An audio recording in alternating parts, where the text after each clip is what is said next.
Breast self examination ఎప్పుడు చేసుకోవాలి, ఎలా చేసుకోవాలి అనేది నేను చెప్తానండి. చాలా మంది బ్రెస్ట్ లో పెయిన్ అని, చిన్న చిన్న స్వెల్లింగ్స్ కనిపిస్తున్నాయని, ఓపీడీకి బ్రెస్ట్ క్యాన్సర్ ఏమో అని భయపడుతూ వస్తున్నారండి. సో ప్రతి స్వెల్లింగ్, ప్రతి పెయిన్ అనేది క్యాన్సర్ కి లీడ్ చేయదు. దీనికి మనం తీసుకోవాల్సిన ప్రికాషన్స్ ఏంటి అనేది ఈరోజు ఎక్స్ప్లెయిన్ చేస్తాను. ఫస్ట్ అండ్ ఫార్మోస్ట్ మన ఫ్యామిలీ హిస్టరీలో ఏదైనా బ్రెస్ట్ క్యాన్సర్ ఉందా అనేది చూసుకోవాలి. లైక్ మన మదర్ కి కానీ, సిస్టర్స్ కి కానీ, వాళ్ళ సిబ్లింగ్స్ కి కానీ ఏదైనా బ్రెస్ట్ క్యాన్సర్ ఇష్యూ ఉందేమో చూసుకోవాలి. అలా చాలా ఎర్లీగా మన గైనకాలజిస్ట్ ని కన్సల్ట్ అవ్వడం ఇంపార్టెంట్.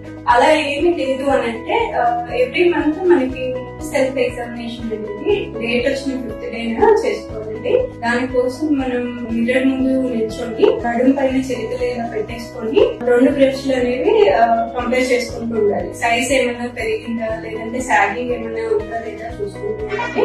అండ్ నిపుల్స్ కూడా సేమ్ లెవెల్ లో ఉన్నాయా లేదా చూసుకోవాలి. నెక్స్ట్ థింగ్ ఏంటంటే స్కిన్ టెక్స్చర్. స్కిన్ 2 బ్రెస్ట్లకి స్మూత్ గా ఉందా, లేదంటే ఆరెంజ్ పీల్ అపియరెన్స్ లాగా ఉందా, అంటే ఆరెంజ్ కలర్ పైన ఉన్నట్టు డాట్స్ లాగా ఏమైనా ఉందా లేదా అనేది చూసుకోవాలి. నెక్స్ట్ ఏంటంటే నిప్పులు లోపలికి ఉందా, బయటికి ఉందా అనేది చూసుకోవాలి. ఒకవేళ నిప్పులు లోపలికి ఉంటే అది క్యాన్సర్ ఉండే అవకాశం ఉంటుంది. సో వెంటనే గైనకాలజిస్ట్ ని కన్సల్ట్ అవ్వాలి. నెక్స్ట్ థింగ్ ఏంటంటే చేతులు 2 పైకి పెట్టేసి దీంట్లో కూడా బ్రెస్ట్ సాగింగ్ ఉందా లేదా అనేది చూసుకుంటూ ఉండాలి. థర్డ్ వన్ ఏంటంటే తలపైన చేతులు పెట్టేసుకొని ఇంకొక హ్యాండ్ తో మధ్యలో మిడిల్ 3 ఫింగర్స్ తో పల్ప్ ఆఫ్ ది ఫింగర్ తోనే మనం బ్రెస్ట్ అనేది ఎగ్జామినేషన్ చేసుకోవాలి. లైక్ సర్క్యులర్ మోషన్ లో అవుటర్ టు ఇన్నర్ బ్రెస్ట్ ని పాల్పేట్ చేసుకుంటూ మనకి ఏదైనా స్వెల్లింగ్ అనేది ఫీల్ అవుతున్నామా లేదా అనేది చూసుకోవాలి. Same thing next opposite side కూడా రిపీట్ చేసుకోవాలి.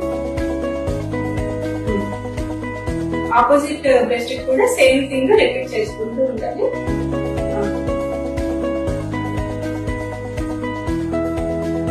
అలా అవుటర్ టు ఇన్నర్ చెక్ చేసుకోవాలి.